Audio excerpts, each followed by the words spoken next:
Communist. Manifesto. By Karl Marx and Friedrich Engels. Authorized English translation edited and annotated by Friedrich Engels. Published online by Socialist Labor Party of America. November 2006. Communist Manifesto. By Karl Marx and Friedrich Engels. Publishing history. As Manifesto of the Communist Party, first printing. Friedrich Engels preface to 1888 English edition. The manifesto was published as a platform of the Communist League, a working men's association, first exclusively German, later on international, and, under the political conditions of the continent before 1848, unavoidably a secret society. At a Congress of the League, held in November 1847, Marx and Engels were commissioned to prepare for publication a complete theoretical and practical party program. Drawn up in German, in January 1848, the manuscript was sent to the printer in London a few weeks before the French Revolution of February 240H.1. A French translation was brought out in Paris, shortly before the insurrection of June 1848. The first English translation, by Miss Helen Macfarlane, appeared in George Julian Harney's Red Republican, London, 1850. A Danish and a Polish edition had also been published. The defeat of the Parisian insurrection of June 1848, the first great battle between proletariat and bourgeoisie, drove again into the background, for a time, the social and political aspirations of the European working class. Thenceforth, the struggle for supremacy was, again, as it had been before the Revolution of February, solely between different sections of the property class. The working class was reduced to a fight for political elbow room, and to the position of extreme wing of the middle-class radicals. Wherever independent proletarian movements continued to show signs of life, they were ruthlessly hunted down. Thus the Prussian police hunted out the Central Board of the Communist League, then located in Cologne. The members were arrested, and, after 18 months' imprisonment, they were tried in October 1852. This celebrated Cologne Communist trial lasted from October 4 till November 12. 7 of the prisoners were sentenced to terms of imprisonment in a fortress, varying from 3 to 6 years. Immediately after the sentence, the League was formally dissolved by the remaining members. As to the manifesto, it seemed henceforth to be doomed to oblivion. When the European working class had recovered sufficient strength for another attack on the ruling classes, the International Working Men's Association sprang. 1. Socialist Labor Party. 3. Karl Marx and Friedrich Engels. Up. But this association, formed with the express aim of welding into one body the whole militant proletariat of Europe and America, could not at once proclaim the principles laid down in the manifesto. The International was bound to have a program broad enough to be acceptable to the English trade unions, to the followers of Proudhon in France, Belgium, Italy, and Spain, and to the Lassallees in Germany. Marx, who drew up this program to the satisfaction of all parties, entirely trusted to the intellectual development of the working class, which was sure to result from combined action and mutual discussion. The very events and vicissitudes of the struggle against capital, the defeats even more than the victories, could not help bringing home to men's minds the insufficiency of their various favorite nostrums, and preparing the way for a more complete insight into the true conditions for working class emancipation. And Marx was right. The International, on its breaking in 1874, left the workers quite different men from what it found them in 1864. Proudhonism in France, Lassalleanism in Germany were dying out, and even the conservative English trade unions, though most of them had long since severed their connection with the International, were gradually advancing towards that point at which, last year at Swansea, their president could say in their name, continental socialism has lost its terror for us. In fact, the principles of the manifesto had made considerable headway among the working men of all countries. The manifesto itself came thus to the front again. The German text had been, since 1850, reprinted several times in Switzerland, England and America. In 1872, it was translated into English in New York, where the translation was published in Woodhull and Claflin's Weekly. From this English version, a French one was made in Le Socialiste of New York. Since then at least 2 more English translations, more or less mutilated, have been brought out in America, and one of them has been reprinted in England. The first Russian translation, made by Konine, was published at Herzen's Colloquial Office in Geneva, about 1863. The second one, by the heroic Vera Zasulich, also in Geneva, 1882. A new Danish edition is to be found in Social Democratis Bibliothek, Copenhagen, 1885. Afresh.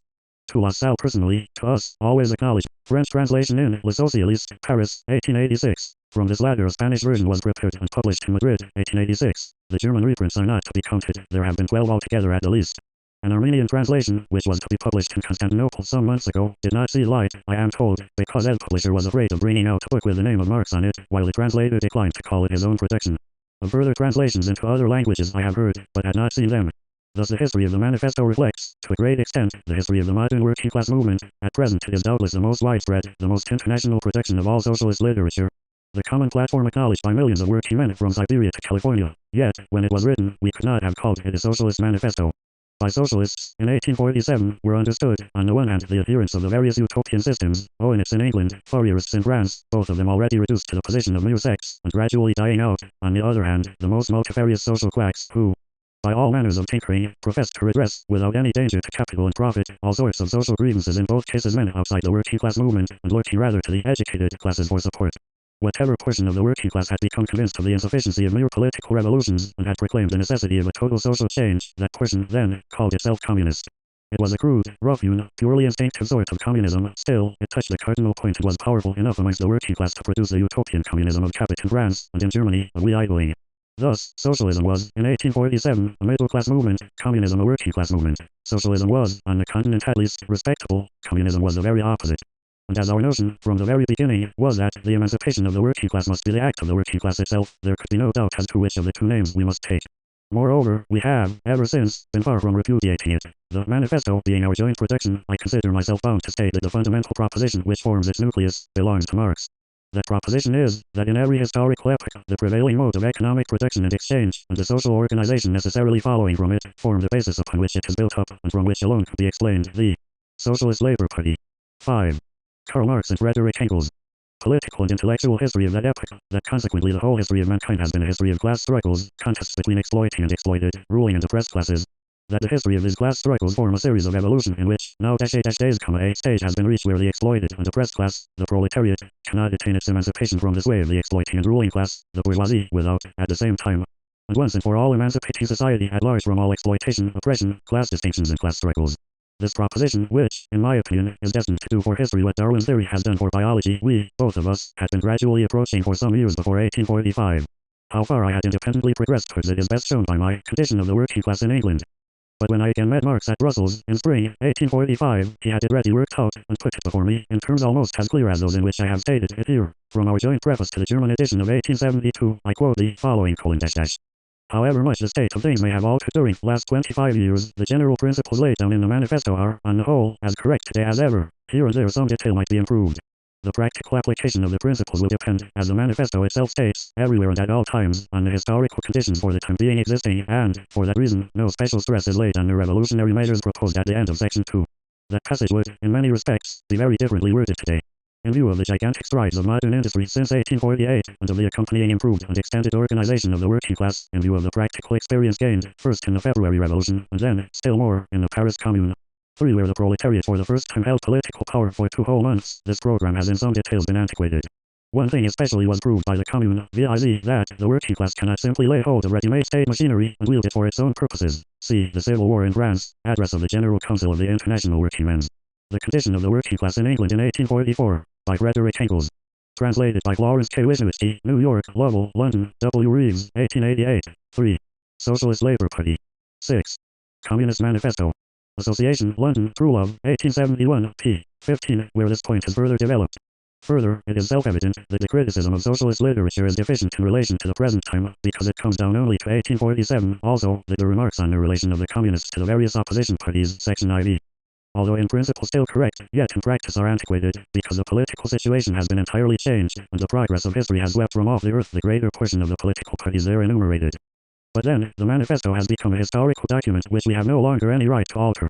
The present translation is by Mr. Samuel Moore, the translator of the greater portion of Marx's Capital. We have revised it in common, and I have added a few notes explanatory of historical allusions. London, 30th January, 1888. Frederick Engels. Socialist Labor Party. 7. The Communist Manifesto. A spectre is haunting Europe, the spectre of communism. All the powers of old Europe have entered into a holy alliance to exorcise this spectre. Pope and Tsar, Metternich and Gayizet, 4 French radicals and German police spies. Where is the party in opposition that has not been decried as communistic by its opponents in power? Where is the opposition that has not hurled back the branding reproach of communism against the more advanced opposition parties, as well as against its reactionary adversaries? 2 things result from this fact. Communism is already acknowledged by all European powers to be itself a power. 2. It is high time that communists should openly, in the face of the whole world, publish their views, their aims, their tendencies, and meet this nursery tale of the spectre of communism with a manifesto of the party itself. To this end, communists of various nationalities have assembled in London and sketched the following manifesto, to be published in the English, French, German, Italian, Flemish and Danish languages. 4. Socialist Labor Party. 8. Bourgeois and proletarians. The history of all hitherto existing society is the history of class struggles.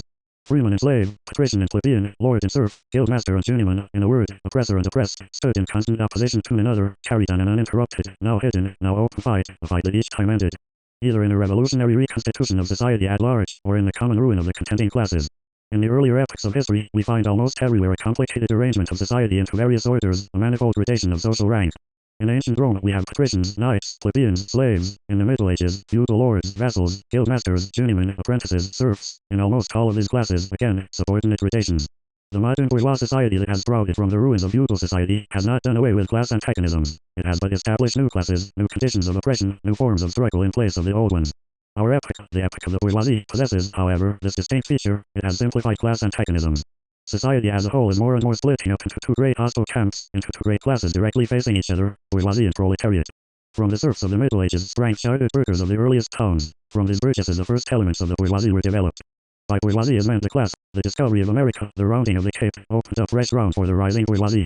The East Indian and Chinese markets, the colonization of America, trade with the colonies, the increase in the means of exchange and in commodities generally, gave to commerce, to navigation, to industry, an impulse never before known, and thereby to the revolutionary element in the tottering feudal society, a rapid development. The feudal system of industry, under which industrial production was monopolized by closed guilds, now no longer sufficed for the growing wants of the new markets. The manufacturing system took its place. The guild masters were pushed on one side by the manufacturing middle class. Division of labor between the different corporate guilds vanished in the face of division of labor in each single workshop.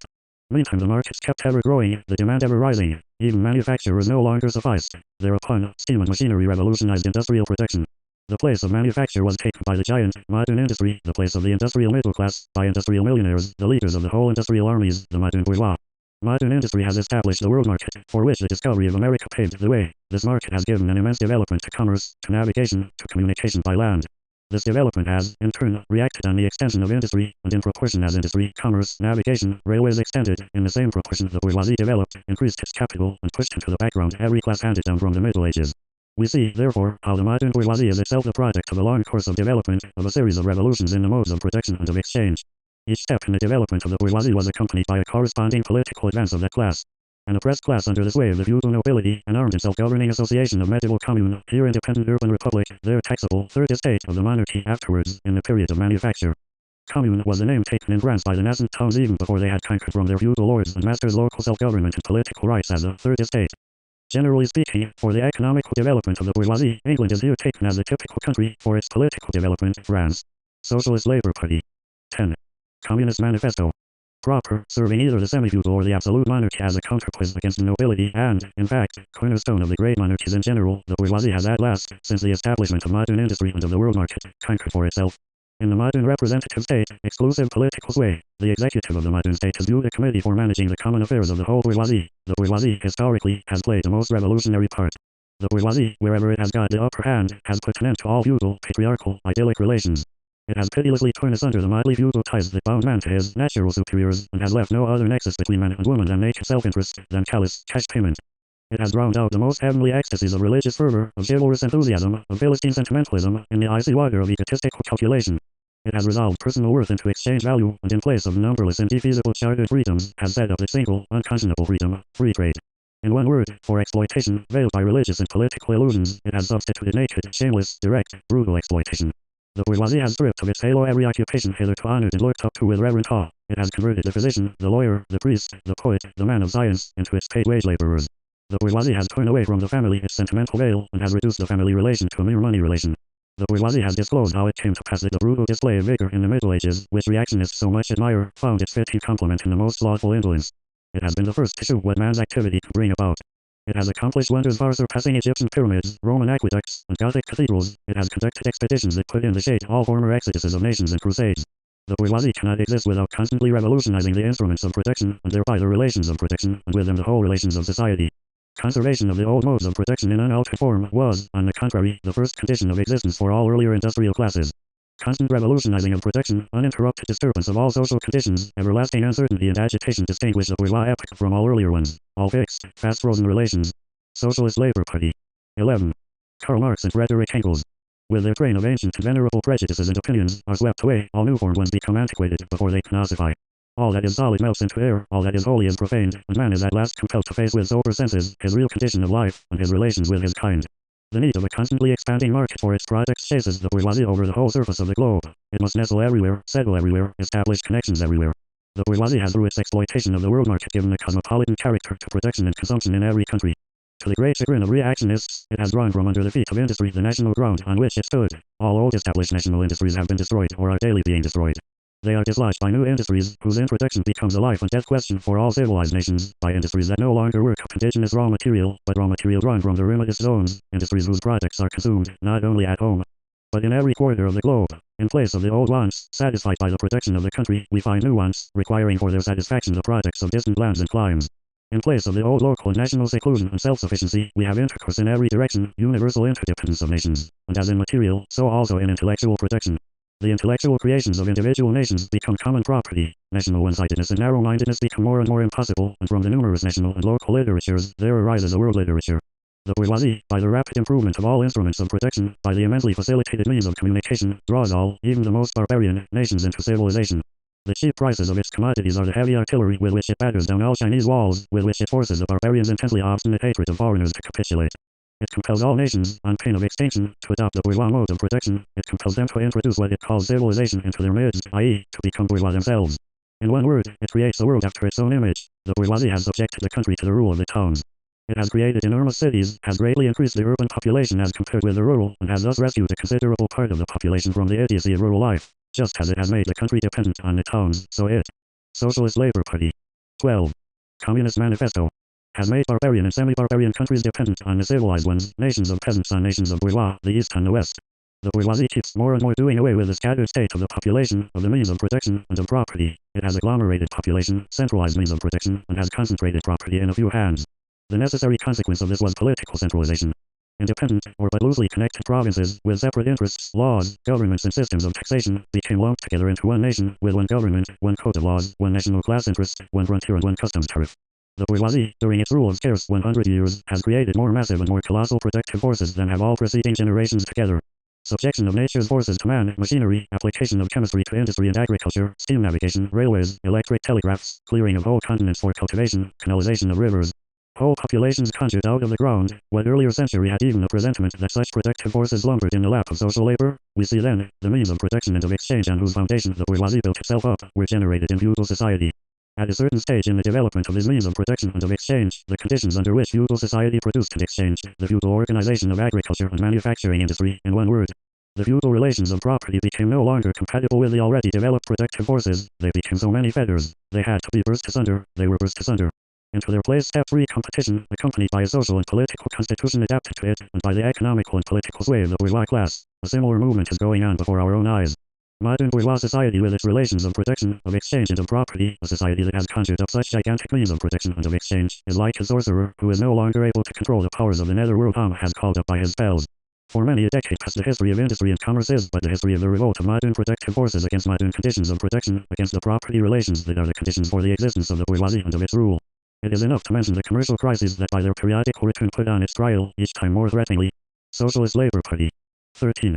Karl Marx and Frederick Engels. The existence of the entire bourgeois society, in these crises a great part not only of the existing products, but also of the previously created protective forces, are periodically destroyed. In these crises, there breaks out an epidemic that, in all earlier epochs, would have seemed an absurdity, the epidemic of overprotection. Society suddenly finds itself put back into a state of momentary barbarism. It appears as if a famine, a universal war of devastation had cut off the supply of every means of subsistence. Industry and commerce seem to be destroyed. And why? Because there is too much civilization, too much means of subsistence, too much industry, too much commerce. The protective forces at the disposal of society no longer tend to further the development of the conditions of bourgeois property. On the contrary, they have become too powerful for these conditions, by which they are fettered, and so soon as they overcome these fetters, they bring disorder into the whole of bourgeois society, endanger the existence of bourgeois property. The conditions of bourgeois society are too narrow to comprise the wealth created by them. And how does the bourgeoisie get over these crises? On the one hand by enforced destruction of a mass of protective forces, on the other, by the conquest of new markets, and by the more thorough exploitation of the old ones. That is to say, by paving the way for more extensive and more destructive crises, and by diminishing the means whereby crises are prevented. The weapons with which the bourgeoisie fell feudalism to the ground are now turned against the bourgeoisie itself. But not only has the bourgeoisie forged the weapons that bring death to itself, it has also called into existence the men who are to wield those weapons, the modern, working class, the proletarians. In proportion as the bourgeoisie, i.e. capital, is developed, in the same proportion is the proletariat, the modern working class, developed, a class of laborers, who live only so long as they find work, and who find work only so long as their labor increases capital. These laborers, who must sell themselves piecemeal, are a commodity, like every other article of commerce, and are consequently exposed to all the vicissitudes of competition, to all the fluctuations of the market. Owing to the extensive use of machinery and to division of labor, the work of the proletarian has lost all individual character and, consequently, all charm for the workman. He becomes an appendage of the machine, and it is only the most simple, most monotonous, and most easily acquired knack that is required of him. Socialist Labour Party. 14. Communist Manifesto. Hence, the cost of protection of a workman is restricted, almost entirely, to the means of subsistence that he requires for maintenance, and for the propagation of his race. But the price of a commodity, and therefore also of labor, is equal to its cost of production. In proportion, therefore, as the repulsiveness of the work increases, the wage decreases.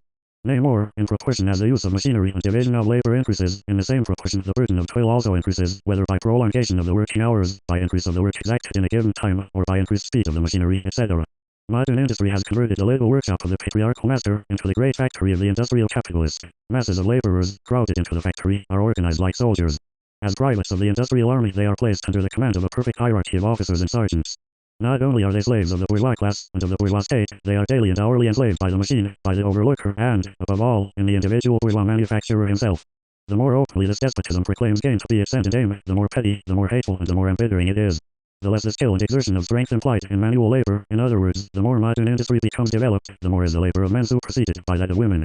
Differences of age and sex have no longer any distinctive social validity for the working class. All are instruments of labor, more or less expensive to use, according to their age and sex.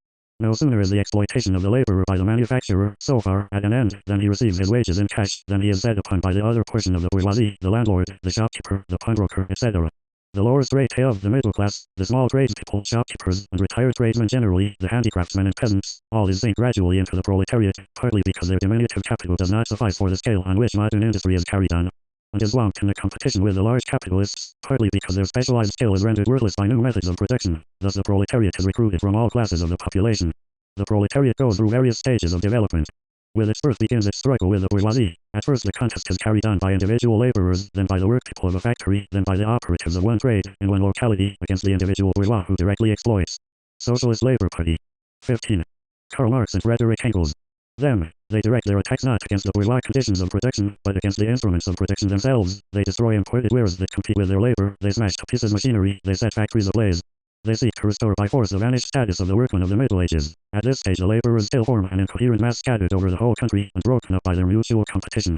If anywhere they unite to form more compact bodies, this is not yet the consequence of their own active union, but of the union of the bourgeoisie, which class, in order to attain its own political ends, is compelled to set the whole proletariat in motion, and is moreover yet, for a time, able to do so. At this stage, therefore, the proletarians do not fight their enemies, but the enemies of their enemies, the remnants of absolute monarchy, the landowners, the non-industrial bourgeois, the petty bourgeoisie.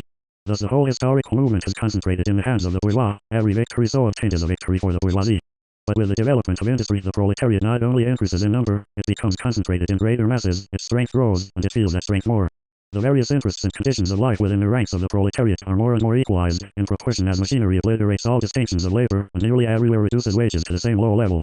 The growing competition among the bourgeois, and the resulting commercial crises, make the wages of the workers ever more fluctuating. The unceasing improvement of machinery, ever more rapidly developing, makes their livelihood more and more precarious. The collisions between individual workmen and individual bourgeois take more and more the character of collisions between two classes. Thereupon the workers begin to form combinations against the bourgeois. They club together in order to keep up the rate of wages. They found permanent associations in order to make provision beforehand for these occasional revolts. Here and there the contest breaks out into riots. Now and then the workers are victorious, but only for a time. The real root of their battles lies, not in the immediate result, but in the ever-expanding union of the workers. This union is helped on by the improved means of communication that are created by modern industry, and that place the workers of different localities in contact with one another. It was just this contact that was needed to centralize the numerous local struggles, all of the same character, into one national struggle. Socialist Labor Party. 16. Communist Manifesto. Between classes. But every class struggle is a political struggle. And that union, to attain which the workers of the Middle Ages, with their miserable highways, required centuries, the modern proletarians, thanks to railways, achieve in a few years. This organization of the proletarians into a class, and consequently into a political party, is continually being upset again by the competition between the workers themselves, but it ever rises up again, stronger, firmer, mightier. It compels legislative recognition of particular interests of the workers, by taking advantage of the divisions among the bourgeoisie itself. Thus, the 10 Hours Bill in England was carried. Altogether collisions between the classes of the old society further, in many ways, the course of development of the proletariat. The bourgeoisie finds itself involved in a constant battle. At first with the aristocracy, later on, with those portions of the bourgeoisie itself, whose interests have become antagonistic to the progress of industry, at all times, with the bourgeoisie of foreign countries. In all these battles it sees itself compelled to appeal to the proletariat, to ask for its help, and thus, to drag it into the political arena. The bourgeoisie itself, therefore, supplies the proletariat with its own elements of political and general education. In other words, it furnishes the proletariat with weapons for fighting the bourgeoisie. Further, as we have already seen, entire sections of the ruling classes are, by the advance of industry, precipitated into the proletariat, or are at least threatened in their conditions of existence. These also supply the proletariat with fresh elements of enlightenment and progress. Finally, in times when the class struggle nears the decisive hour, the process of dissolution going on within the ruling class, in fact within the whole range of old society, assumes such a violent, glaring character that a small section of the ruling class cuts itself adrift. and joins the revolutionary class, the class that holds the future in its hands. Just as, therefore, at an earlier period, a section of the nobility went over to the bourgeoisie, so now a portion of the bourgeoisie goes over to the proletariat, and in particular, a portion of the bourgeois ideologists, who have raised themselves to the level of comprehending theoretically the historical movement as a whole. Of all the classes that stand face to face with the bourgeoisie today, the proletariat alone is a really revolutionary class. The other classes decay. And finally, Socialist Labour Party. 17. Karl Marx and Frederick Engels. Disappear in the face of modern industry, the proletariat is its special and essential product. The lower middle class, the small manufacturer, the shopkeeper, the artisan, the peasant, all is fight against the bourgeoisie to save from extinction their existence as fractions of the middle class. They are therefore not revolutionary, but conservative. Nay, more, they are reactionary, for they try to roll back the wheel of history. If by chance they are revolutionary, they are so, only in view of their impending transfer into the proletariat. They thus defend not their present, but their future interests. They desert their own standpoint to place themselves at that of the proletariat. The dangerous class, the social scum, that passively rotting mass thrown off by the lowest layers of the old society may, here and there, be swept into the movement by a proletarian revolution. Its conditions of life, however, prepare it far more for the part of a bribed tool of reactionary intrigue. In the conditions of the proletariat, those of old society at large are already virtually swamped. The proletarian is without property, his relation to his wife and children has no longer anything in common with the bourgeois family relations. Modern industrial labor, modern subjection to capital, the same in England as in France, in America as in Germany, has stripped him of every trace of national character that law, morality, religion, are to him so many bourgeois prejudices, behind which lurk and ambush just as many bourgeois interests. All the preceding classes had got the upper hand, sought to fortify their already acquired status by subjecting society at large to their conditions of appropriation. The proletarians cannot become masters of the productive forces of society, except by abolishing their own previous mode of appropriation, and thereby also every other previous mode of appropriation.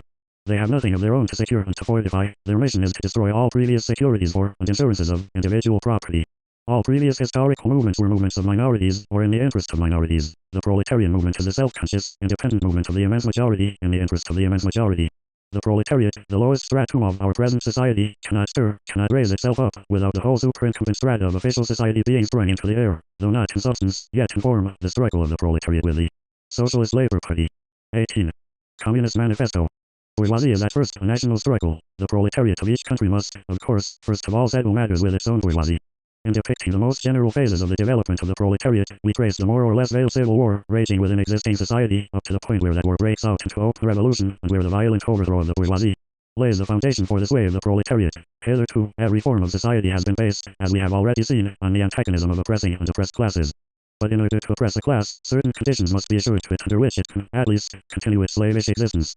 The serf, in the period of serfdom, raised himself to membership in the commune, just as the petty bourgeois, under the yoke of the feudal absolutism, managed to develop into a bourgeois. The modern laborer, on the contrary, instead of rising with the progress of industry, sinks deeper and deeper below the conditions of existence of his own class. He becomes a pauper, and pauperism develops more rapidly than population and wealth. And here it becomes evident that the bourgeoisie is unfit any longer to be the ruling class in society, and to impose its conditions of existence upon society as an overriding law. It is unfit to rule because it is incompetent to assure an existence to its slave within his slavery, because it cannot help letting him sink into such a state that it has to feed him, instead of being fed by him. Society can no longer live under this bourgeoisie. In other words, its existence is no longer compatible with society. The essential condition for the existence, and for this way of the bourgeois class, is the formation and augmentation of capital. The condition for capital is wage labor. Wage labor rests exclusively on competition between the laborers. The advance of industry, whose involuntary promoter is the bourgeoisie, replaces the isolation of the laborers, due to competition, by their revolutionary combination, due to association.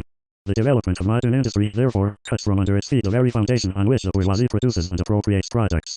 What the bourgeoisie therefore produces, above all, are its own gravediggers. Its fall and the victory of the proletariat are equally inevitable. Socialist Labour Party. 19. 2. Proletarians and Communists. In what relation do the Communists 5 stand to the proletarians as a whole? The Communists do not form a separate party opposed to the other working class parties. They have no interests separate and apart from those of the proletariat as a whole.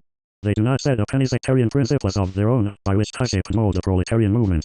The Communists are distinguished from the other working class parties by this only: 1. In the national struggles of the proletarians of the different countries, they point out and bring to the front the common interests of the entire proletariat, independently of all nationality. 2. In the various stages of development which the struggle of the working class against the bourgeoisie has to pass through, they always and everywhere represent the interests of the movement as a whole. The Communists, therefore, are on the one hand, practically, the most advanced and resolute section of the working class parties of every country, that section which pushes forward all others. On the other hand, theoretically, they have over the great mass of the proletariat the advantage of clearly understanding the line of march, the conditions, and the ultimate general results of the proletarian movement. The immediate aim of the Communists is the same as that of all other proletarian parties: formation of the proletariat into a class, overthrow of the bourgeois supremacy, conquest of political power by the proletariat. The theoretical conclusions of the Communists are in no way based on ideas or principles that have been invented, or discovered, by this or that with the universal reformer. They merely express, in general terms, actual relations springing from an existing class struggle, from a historical movement going on under our very eyes. 5. Socialist Labor Party. 20. Communist Manifesto.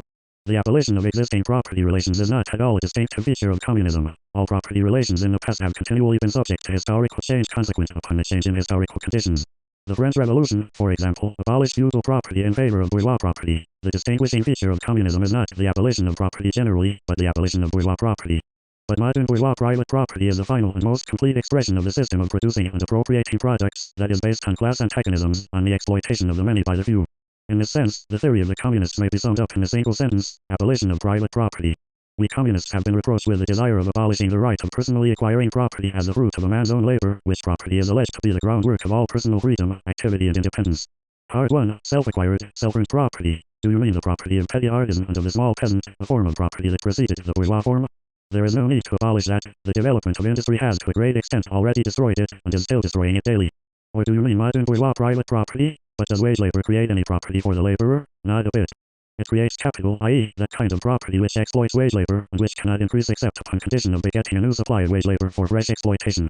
Property, in its present form, is based on the antagonism of capital and wage labor. Let us examine both sides of this antagonism. To be a capitalist is to have not only a purely personal, but a social status in production. Capital is a collective product, and only by the united action of many members, nay, in the last resort, only by the united action of all members of society, can it be set in motion. Capital is therefore not only a personal, it is a social power. When, therefore, capital is converted into common property, into the property of all members of society, personal property is not thereby transformed into social property. It is only the social character of the property that is changed. It loses its class character. Socialist Labor Party. 21. Karl Marx and Frederick Engels. Let us now take wage labor. The average price of wage labor is the minimum wage, i.e., the quantum of the means of subsistence, which is absolutely requisite to keep the laborer in bare existence as a laborer. What, therefore, the wage laborer appropriates by means of his labor merely suffices to prolong and reproduce a bare existence. We by no means intend to abolish this personal appropriation of the products of labor, an appropriation that is made for the maintenance and reproduction of human life, and that leaves no surplus wherewith to command the labor of others. All that we want to do away with is the miserable character of this appropriation, under which the laborer lives merely to increase capital, and is allowed to live only in so far as the interest of the ruling class requires it. In bourgeois society, living labor is by the means to increase accumulated labor. In communist society, accumulated labor is by the means to widen, to enrich, to promote the existence of the laborer. In bourgeois society, therefore, the past dominates the present. In communist society, the present dominates the past. In bourgeois society, capital is independent and has individuality, while the living person is dependent and has no individuality. And the abolition of this state of things is called by the bourgeois abolition of individuality and freedom, and rightly so. The abolition of bourgeois individuality, bourgeois independence, and bourgeois freedom is undoubtedly aimed at. By freedom is meant, under the present bourgeois conditions of production, free trade, free selling and buying. But if selling and buying disappears, free selling and buying disappears also. This talk about free selling and buying, and all the other great words of our bourgeois about freedom in general, have a meaning, if any, only in contrast with restrict selling and buying, with the fetter traders of the Middle Ages. But have no meaning when opposed to the communistic abolition of buying and selling, or the bourgeois conditions of production, and of the bourgeoisie itself. You are horrified at our intending to do away with private property. But in your existing society, private property is already done away with for 9/10 of the population. Its existence for the few is solely due to its non-existency in the hands of those 9/10. You reproach us, therefore, with intending to do away with a form of property, the necessary condition for whose existence is the non-existence of any property for the immense majority of society. Socialist Labor Party. 22. Communist Manifesto. In one word, you reproach us with intending to do away with your property. Precisely so, that is just what we intend. From the moment when labor can no longer be converted into capital, money, or rent, into a social power capable of being monopolized, i.e., from the moment when individual property can no longer be transformed into bourgeois property, into capital, from that moment, you say, individuality vanishes. You must, therefore, confess that by individual you mean no other person than the bourgeois, than the middle-class owner of property. This person must, indeed, be swept out of the way, and made impossible. Communism deprives no man of the power to appropriate the products of society. All that it does is to deprive him of the power to subjugate the labor of others by means of such appropriations. It has been objected that upon the abolition of private property all work will cease, and universal laziness will overtake us. According to this, bourgeois society ought long ago to have gone to the dogs through sheer idleness, for those of its members who work, acquire nothing, and those who acquire anything, do not work.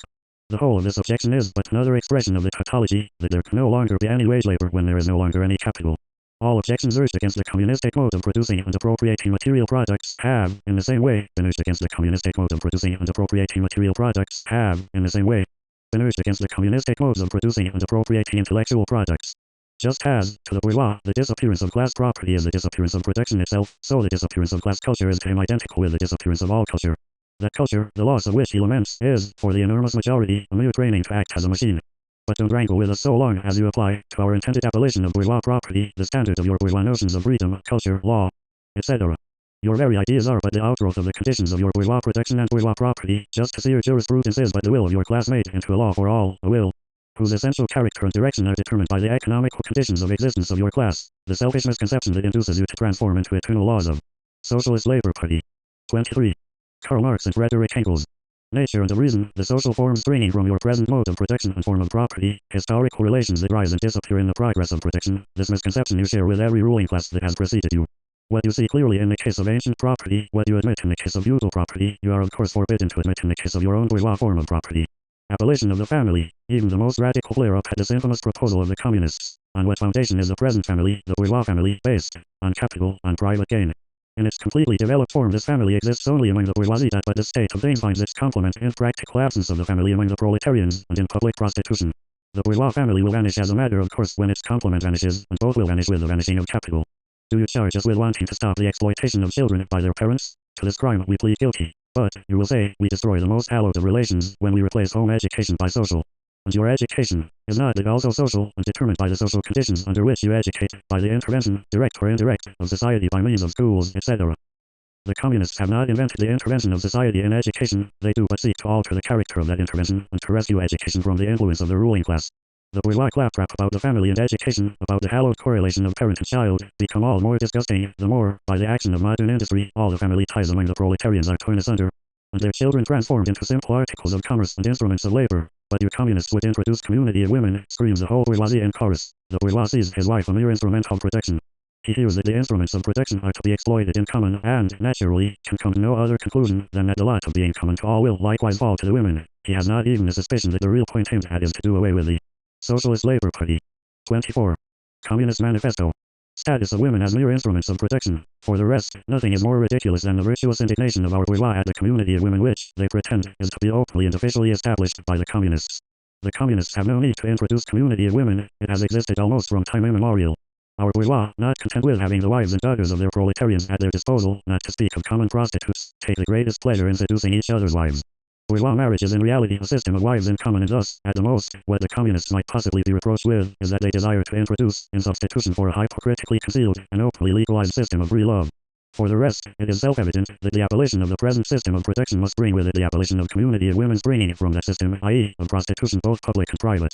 The communists are further reproached with desiring to abolish countries and nationality. The working men have no country. We cannot take from them what they have not got. Since the proletariat must first of all acquire political supremacy, must rise to be the leading class of the nation, must constitute itself the nation, it is, so far, itself national, though not in the bourgeois sense of the word. National differences and antagonisms between peoples are daily more and more vanishing, owing to the development of the bourgeoisie, to freedom of commerce, to the world market, to uniformity in the mode of protection and in the conditions of life corresponding thereto. The supremacy of the proletariat will cause them to vanish still faster. United action, of the leading civilized countries at least, is one of the first conditions for the emancipation of the proletariat. In proportion as the exploitation of one individual by another is put an end to, the exploitation of one nation by another will also be put an end to. In proportion as the antagonism between classes within the nation vanishes, the hostility of one nation to another will come to an end. The charges against communism made from a religious, a philosophical, and, generally, from an ideological standpoint, are not deserving of serious examination. Does it require deep intuition to comprehend that man's ideas, views, and conceptions, in one word, man's consciousness, changes with every change in the Socialist Labor Party? 25. Karl Marx and Frederick Engels. Conditions of his material existence, in his social relations and in his social life? What else does the history of ideas prove than that intellectual protection changes its character in proportion as material protection is changed? The ruling ideas of each age have ever been the ideas of its ruling class. When people speak of the ideas that revolutionize society, they do express the fact that within the old society, the elements of a new one have been created, and that the dissolution of the old ideas keeps even pace with the dissolution of the old conditions of existence. When the ancient world was in its last throes, the ancient religions were overcome by Christianity. When Christian ideas succumbed in the 18th century to rationalist ideas, feudal society fought its death battle with the then revolutionary bourgeoisie. The ideas of religious liberty and freedom of conscience merely gave expression to this way of free competition within the domain of knowledge. Undoubtedly, it will be said, religious, moral, philosophical and juridical ideas have been modified in the course of historical development, but religion, morality, philosophy, political science, and law constantly survive this change. There are, besides, eternal truths, such as freedom, justice, etc., that are common to all states of society. But communism abolishes eternal truths, it abolishes all religion and all morality, instead of constituting them on a new basis, it therefore acts in contradiction to all past historical experience. What does this accusation reduce itself to? The history of all past society has consisted in the development of class antagonisms that assume different forms at different epochs. But whatever form they may have taken, one fact is common to all past ages, viz., the exploitation of one part of society by the other.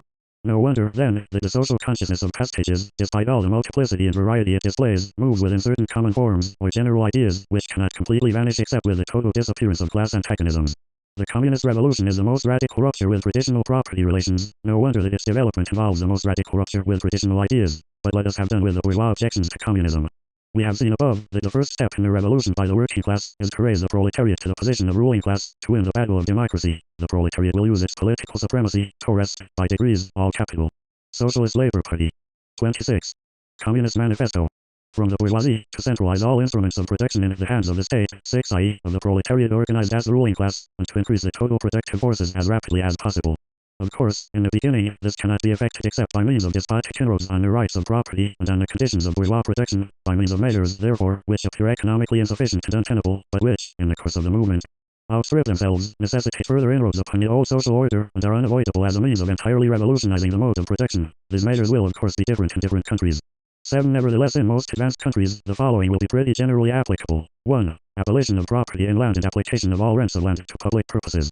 2. A heavy progressive or graduated income tax. 3. Abolition of all rights of inheritance. 4. Confiscation of the property of all emigrants and rebels. 5. Centralization of credit in the hands of the state, by means of a national bank with state capital and an exclusive monopoly. 6. In Socialism, Utopian and Scientific, written some 25 years later, Engels wrote, The proletariat seizes political power and turns the means of protection into state property. But, in doing this, it abolishes itself as proletariat, abolishes all class distinctions and class antagonisms, abolishes also the state as state. 7. Extension of factories and instruments of protection owned by the state, the bringing into cultivation of waste lands, and the improvement of the soil generally in accordance with a common plan. 8. Equal obligation of all to labor. Establishment of industrial armies, especially for agriculture. 9. Combination of agriculture with manufacturing industries, gradual abolition of all the distinction between town and country, by a more equitable distribution of the population over the country. 10. Free education for all children in public schools. Abolition of children's factory labor in its present form. Combination of education with industrial protection, etc., etc. When, in the course of development, class distinctions have disappeared, and all protection has been concentrated in the hands of a vast association of the whole nation, the public power will lose its political character. Political power, properly so called, is merely the organized power of one class for oppressing another. If the proletariat during its contest with the bourgeoisie is compelled, by the force of circumstances, to organize itself as a class, if, by means of a revolution, it makes itself the ruling class, and, as such, sweeps away by force the old conditions of protection, then it will, along with these conditions, have swept away the conditions for the existence of class antagonisms, and of classes generally, and will thereby have abolished its own supremacy as a class. In place of the old bourgeois society, with its classes and class antagonisms, we shall have an association, in which the free development of each is the condition for the free development of all. Socialist Labour Party. 28. 3. Socialist and Communist Literature. 1. Reactionary Socialism. A. Feudal Socialism. Owing to their historical position, it became the vocation of the aristocracies of France and England to write pamphlets against modern bourgeois society. In the French Revolution of July 1838 and in the English Reform agitation, these aristocracies again succumbed to the hateful upstart. Thenceforth, a serious political contest was altogether out of question. A literary battle alone remained possible, but even in the domain of literature the old cries of the Restoration period had become impossible. In order to arouse sympathy, the aristocracy was obliged to lose sight, apparently, of its own interests, and to formulate their indictment against the bourgeoisie on the interest of the exploited working class alone. Thus the aristocracy took their revenge by singing lampoons on their new master and whispering in his ears sinister prophecies of coming catastrophe. In this way rose feudal socialism, half lamentation, half lampoon, half echo of the past, half menace of the future, at times, by its bitter, witty and incisive criticism, striking the bourgeoisie to the very heart's core, but always ludicrous in its effect. Through total incapacity to comprehend the march of modern history, the aristocracy, in order to rally the people to them, waved the proletarian arms back in front for a banner. But the people, so often as it joined them, saw on their hindquarters the old feudal coats of arms, and deserted with loud and irreverent laughter. One section of the French Legitimists, 9 and Young England, 10 exhibited this spectacle. 8 not the English Restoration 1660. In pointing out that their mode of exploitation was different to that of the bourgeoisie, the feudalists forget that they exploited under circumstances and conditions that were quite different, and that are now antiquated. In showing that, under their rule, the modern proletariat never existed, they forget that the modern bourgeoisie is the necessary offspring of their own form of society. For the rest, so little do they conceal the reactionary character of their criticism, that their chief accusation against the bourgeoisie amounts to this, that under the bourgeois regime a class is being developed, which is destined to cut uproot and branch the old order of society. What they upbraid the bourgeoisie with is not so much that it creates a proletariat, as that it creates a revolutionary proletariat. In political practice, therefore, they join in all coercive measures against the working class, and in ordinary life, despite their highfalutin phrases, they stoop to pick up the golden apples dropped from the tree of industry, and to barter truth, love, and honor for traffic in wool. beetroot sugar, and potato spirits. As the parson has ever gone hand in hand with the landlord, so has clerical socialism with feudal socialism. Nothing is easier than to give Christian asceticism a socialist tinge. Has not Christianity declaimed against private property, against marriage, against the state? Has it not preached in the place of these, charity and poverty, celibacy and mortification of the flesh, monastic life and mother church? Christian socialism is but the holy water with which the priest consecrates the heartburnings of the aristocrat. B. Petty bourgeois socialism.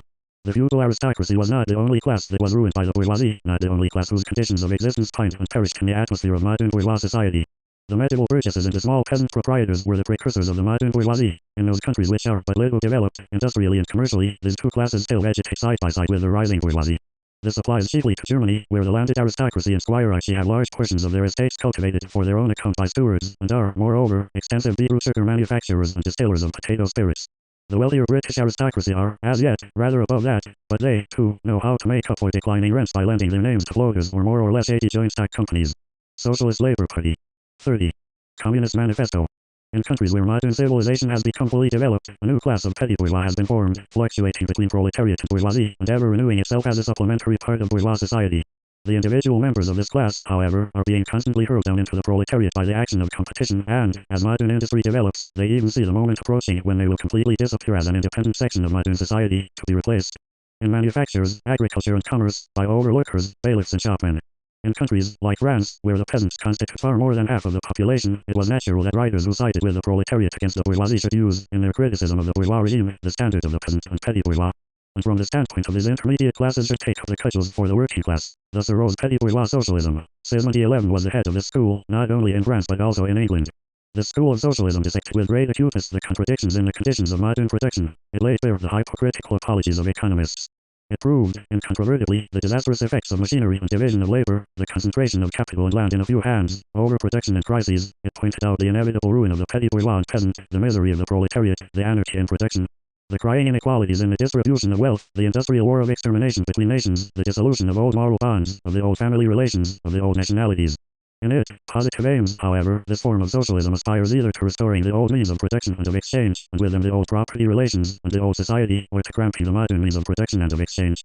Within the framework of the old property relations that have been, and were bound to be, exploded by those means. In either case, it is both reactionary and utopian. Its last words are, corporate guilds for manufacture, patriarchal relations in agriculture. Ultimately, when stubborn historical facts had dispersed all intoxicating effects of self-deception, this form of socialism ended in a miserable fit of the blues. 11. Socialist Labour Party. 31. Karl Marx and Friedrich Engels. C. German or true socialism. The socialist and communist literature of France, a literature that originated under the pressure of the bourgeoisie in power, and that was the expression of the struggle against this power, was introduced into Germany at a time when the bourgeoisie, in that country, had just begun its contest with feudal absolutism. German philosophers, would-be philosophers, and beaux esprits, eagerly seized on this literature, only forgetting that when these writings immigrated from France into Germany, French social conditions had not immigrated along with them. In contact with German social conditions, this French literature lost all its immediate practical significance, and assumed a purely literary aspect.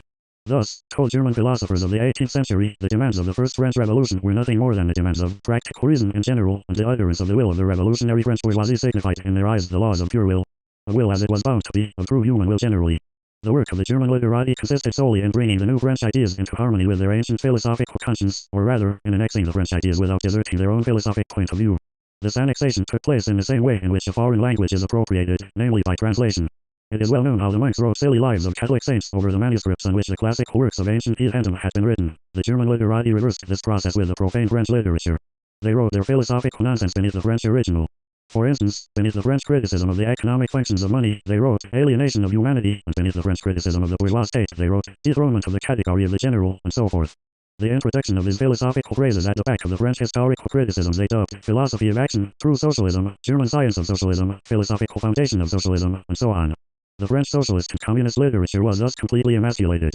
And, since it ceased in the hands of the German to express the struggle of one class with the other, he felt conscious of having overcome French one-sidedness and of representing, not true requirements, but the requirements of Socialist Labour Party. 32. Communist Manifesto. Truth, not the interests of the proletariat, but the interests of human nature, of men in general, who belongs to no class, has no reality, who exists only in the misty realm of philosophical fantasy. This German socialism, which took its schoolboy task so seriously and solemnly, and extolled its poor stock and trade in such a mountebank fashion, meanwhile gradually lost its pedantic innocence. The fight of the German, and, especially, of the Prussian bourgeoisie, against feudal aristocracy and absolute monarchy, in other words, the liberal movement, became more earnest. By this, the long-wished-for opportunity was offered to prove socialism of confronting the political movement with the socialist demands, of hurling the traditional anathemas against liberalism, against representative government, against bourgeois competition, bourgeois freedom of the press, bourgeois legislation, bourgeois liberty and equality, and of preaching to the masses that they had nothing to gain and everything to lose by this bourgeois movement. German socialism forgot, in the nick of time, that the French criticism, whose silly echo it was, presupposed the existence of modern bourgeois society, with its corresponding economic conditions of existence, and the political constitution adapted thereto. The very thing whose attainment was the object of the pending struggle in Germany. To the absolute governments, with their following of parsons, professors, country squires and officials, it served as a welcome scarecrow against the threatening bourgeoisie. It was a sweet finish after the bitter pills of blocking and bullets, with which the same governments, just at that time, dosed the German working class risings. While this, true, socialism thus served the governments as a weapon for fighting the German bourgeoisie, it, at the same time, directly represented a reactionary interest, the interest of German Philistines. In Germany, the petty bourgeois class, a relic of the 16th century, and since then constantly cropping up again under the various forms, is the real social basis of the existing state of things. To preserve this class, is to preserve the existing state of things in Germany. The industrial and political supremacy of the bourgeoisie threatens it with certain destruction, on the one hand, from the concentration of capital, on the other, from the rise of a revolutionary proletariat. True, socialism appeared to kill his two birds with one stone. It spread like an epidemic, the robe of speculative cobwebs, embroidered with flowers of rhetoric, steeped. Socialist Labor Party. 33. Karl Marx and Frederick Engels. In the dew of sickly sentiment, this transcendental robe in which the German socialists wrapped their sorry, eternal truths, all skin and bone, served to wonderfully increase the sale of their goods amongst such a public. And on its part, German socialism recognized, more and more, its own calling as the bombastic representative of the petty bourgeois Philistine. It proclaimed the German nation to be the model nation, and the German petty Philistine to be the typical man. To every villainous meanness of this model man it gave a hidden, higher, socialistic interpretation, the exact contrary of its real character. It went to the extreme length of directly opposing the brutally destructive tendency of communism, and of proclaiming its supreme and impartial contempt of all class struggles. With very few exceptions, all the so-called socialist and communist publications that now circulate in Germany belong to the domain of this foul and enervating literature. 12. 2. Conservative or bourgeois socialism. A part of the bourgeoisie is desirous of redressing social grievances in order to secure the continued existence of bourgeois society. To this section belong economists, philanthropists, humanitarians, improvers of the condition of the working class, organizers of charity, members of societies for the prevention of cruelty to animals, temperance fanatics, hole and corner reformers of every imaginable kind. This form of socialism has, moreover, been worked out into complete systems. We may cite Proudhon's Philosophie de la Mesure 13 as an example of this form. The socialistic bourgeois want all the advantages of modern social conditions without the struggles and dangers necessarily resulting therefrom. They desire the existing state of society minus its revolutionary and disintegrating elements. They wish for a bourgeoisie without a proletariat. The bourgeoisie naturally conceives a world in which it is supreme to be the best, and bourgeois socialism develops this comfortable conception into various more or less complete systems. In requiring the proletariat to carry out such a system, and thereby to march straightway into the social New Jerusalem, it but requires in reality that the proletariat should remain.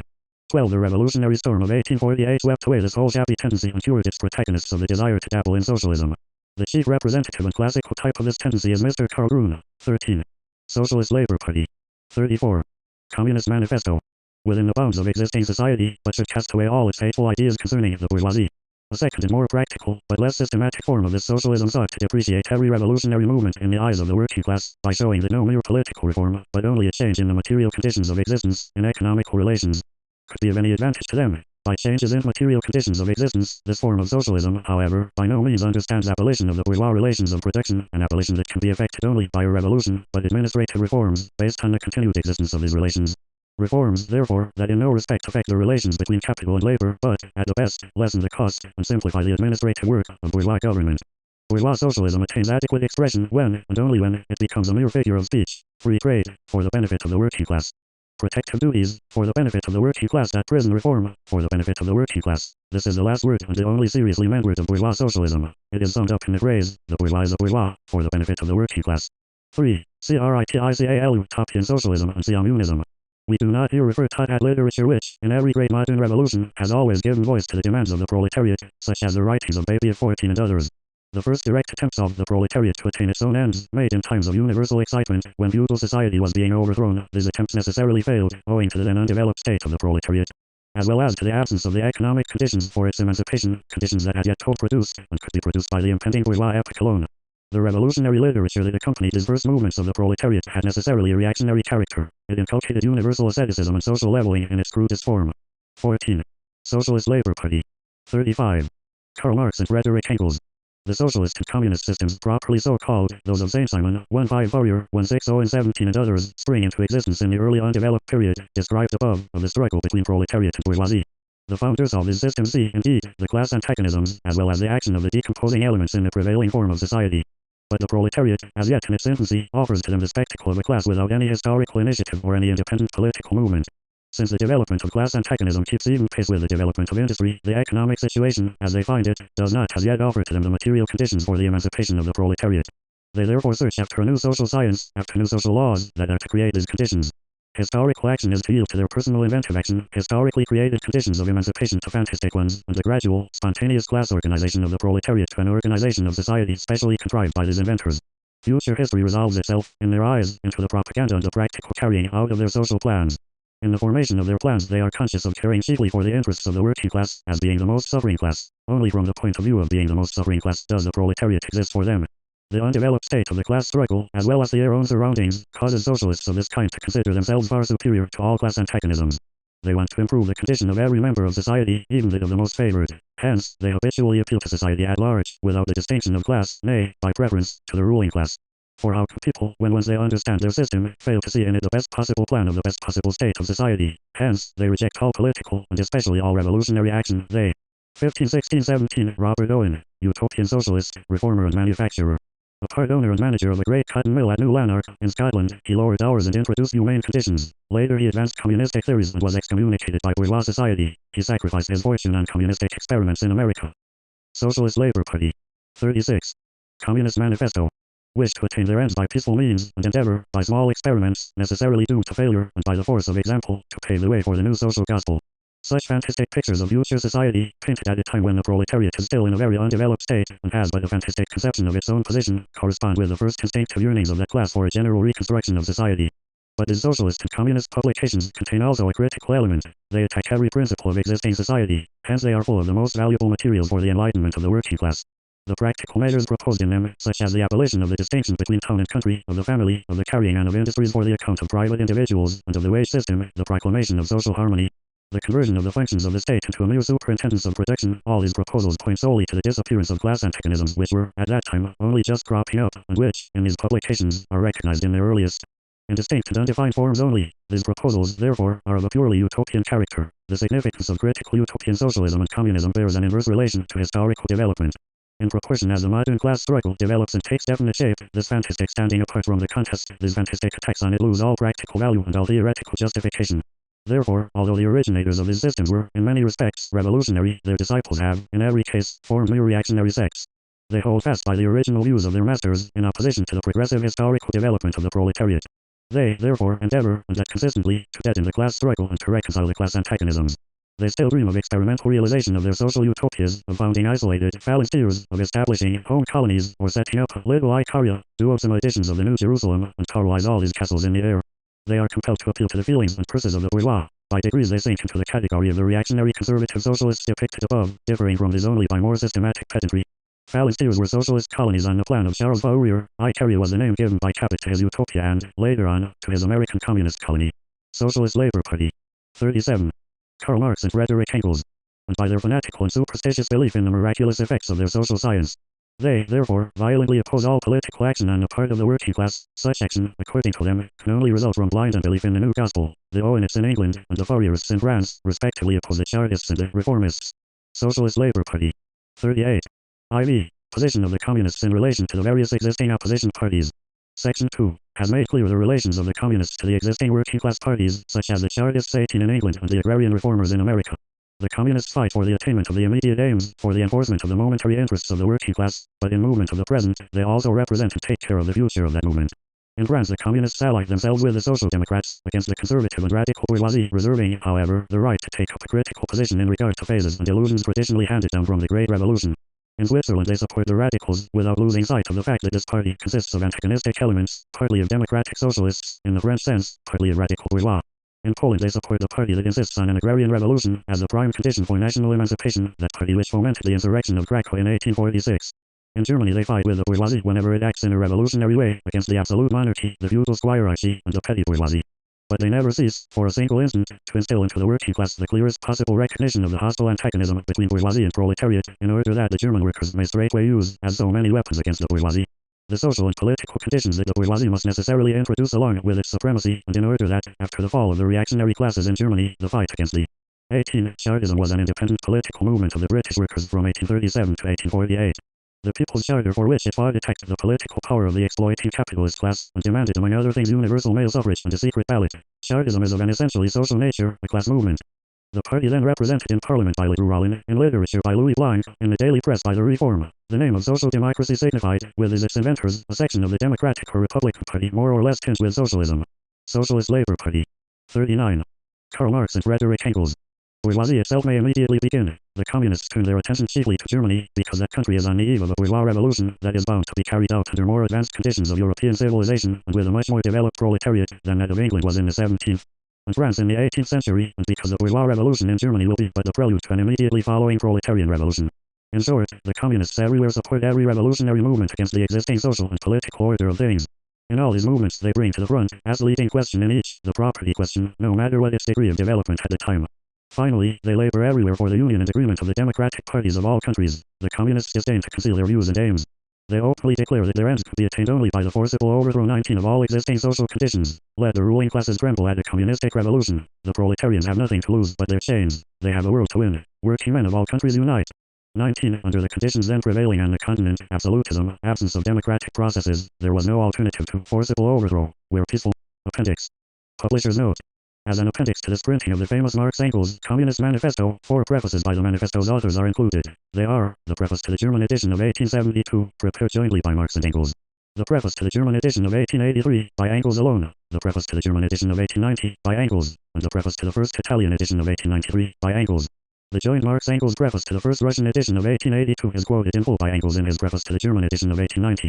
The careful reader will doubtless note that several passages in these prefaces are similar and in many cases identical with passages in Engels' preface to the English edition. The unavoidable repetition is justified, however, by the historical importance of the prefaces. Aside from this, the documents contain many fresh observations of obvious and special interest. It is eminently fitting that they be made available to American readers. Socialist Labour Party.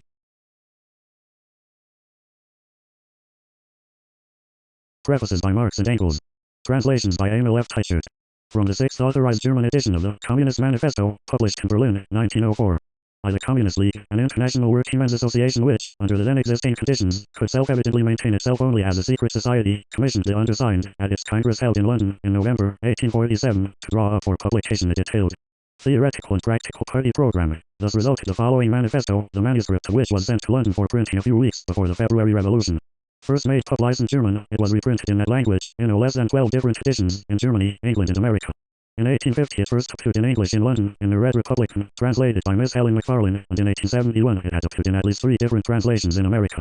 It appeared for the first time in French, in Paris, shortly before the 1848 June insurrection, and recently in Le Socialiste of New York. A new French translation is now in preparation.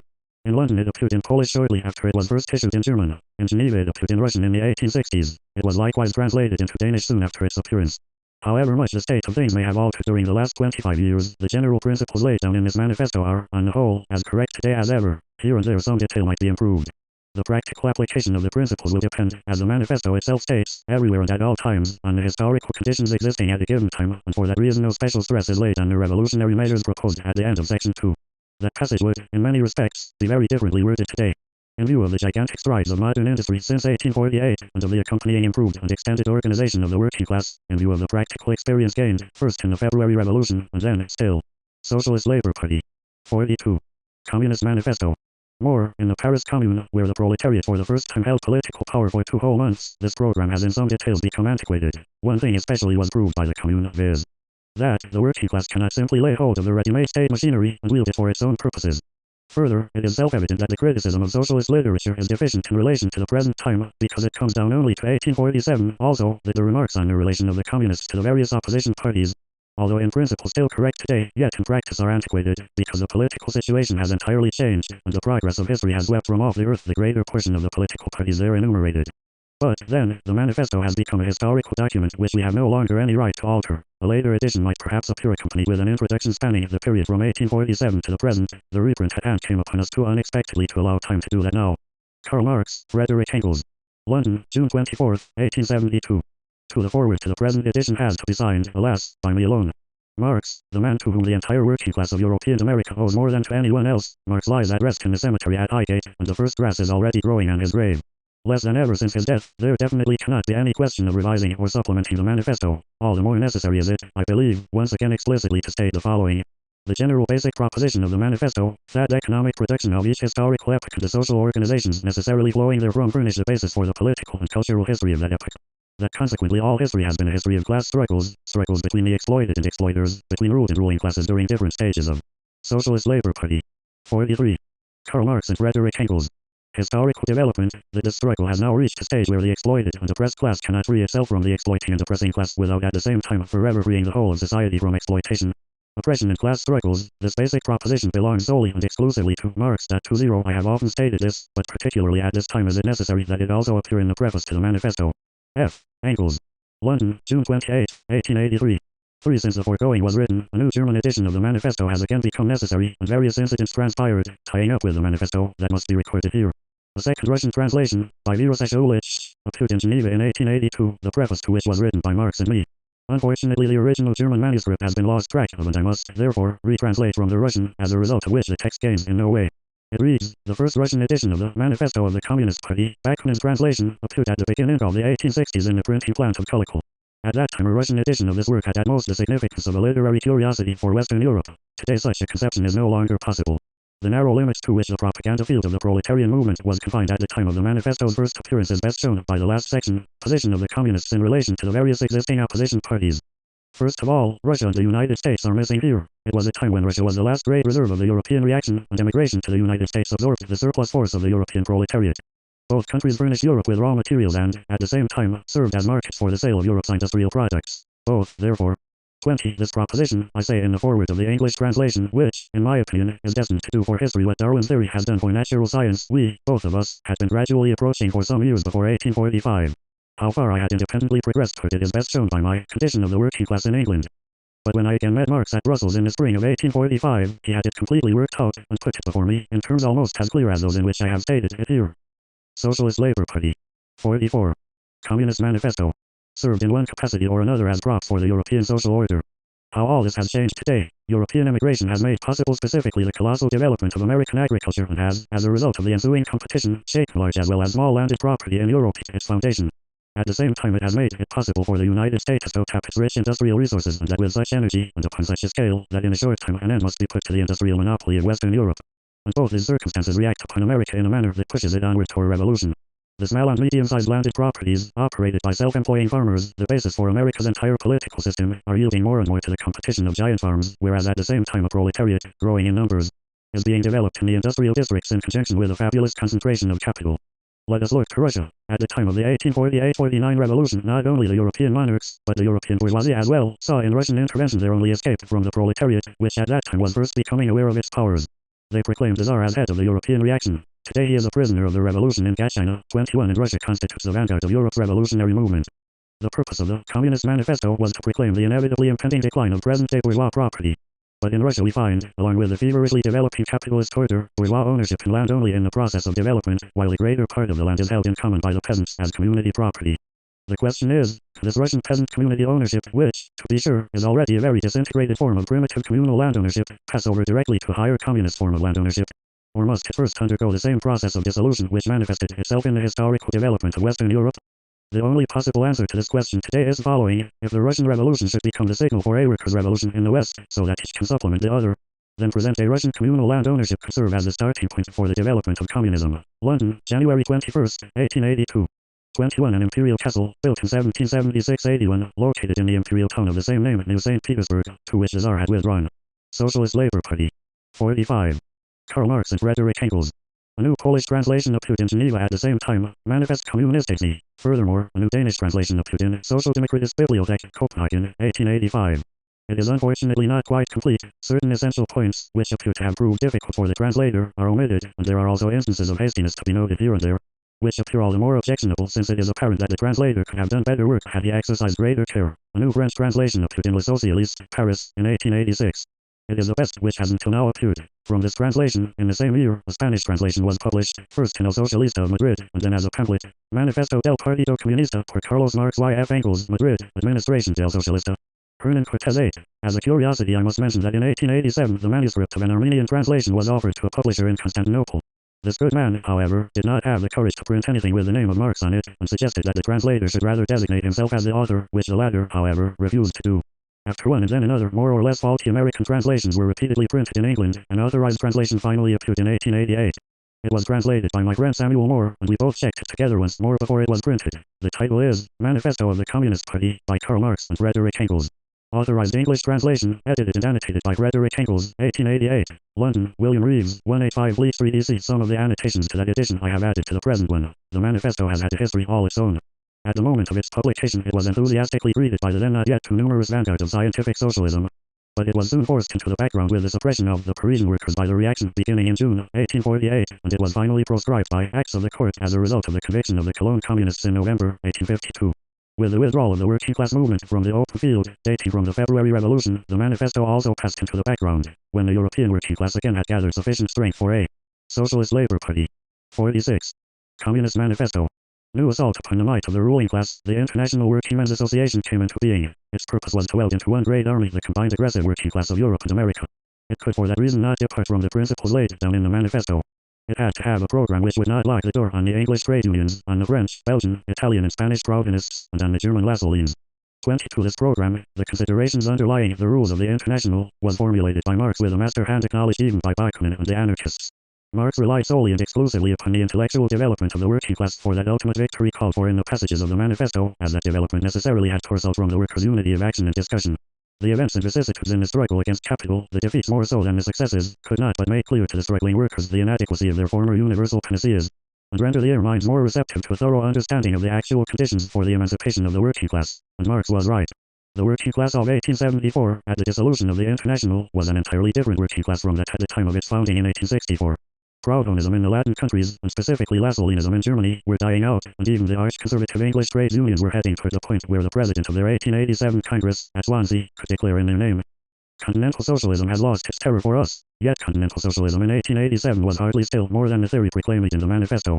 Thus the history of the manifesto, to a certain extent, also reflects the history of the modern labor movement since 1848. At the present time it is without question the most widely distributed, the most international product of the whole socialist literature, the universal program of many millions of workers of all lands, from Siberia to California. And yet, when it appeared, we could not have called it a socialist manifesto. Two kinds of people were regarded as socialists in 1847. On the one hand were the followers of the various utopian systems, especially the Owenites in England and 22. In contact with us, Lassalle always personally acknowledged himself to be a student of Marx, and as such he self-evidently placed himself squarely on the basis of the manifesto. It was otherwise with those of his followers who did not go beyond his demand for cooperative societies with state aid, and divided the entire working class into beneficiaries of state aid and beneficiaries of self-aid. Socialist Labour Party. 47. Karl Marx and Frederick Engels. The Fourierists in France, both of which at that time had dwindled to mere sects that were already dying out.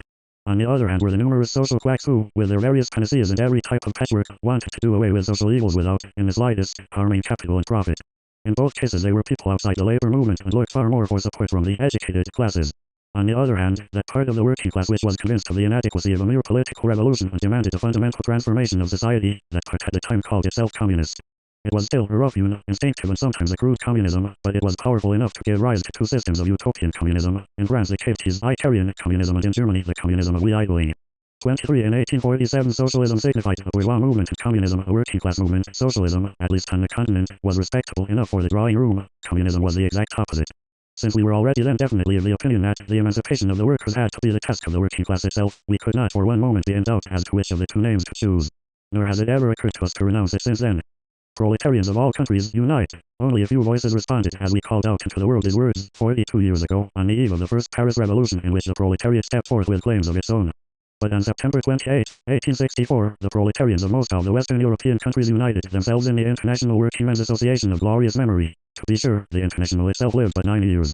But that the eternal bonds that the International itself created among proletarians of all lands still exist, and with more vigor than ever, requires no better proof than precisely that of the present day. For today, as I write these lines, the European and American proletariat is reviewing its fighting forces, mobilized for the first time as one army, under one flag, for one immediate goal.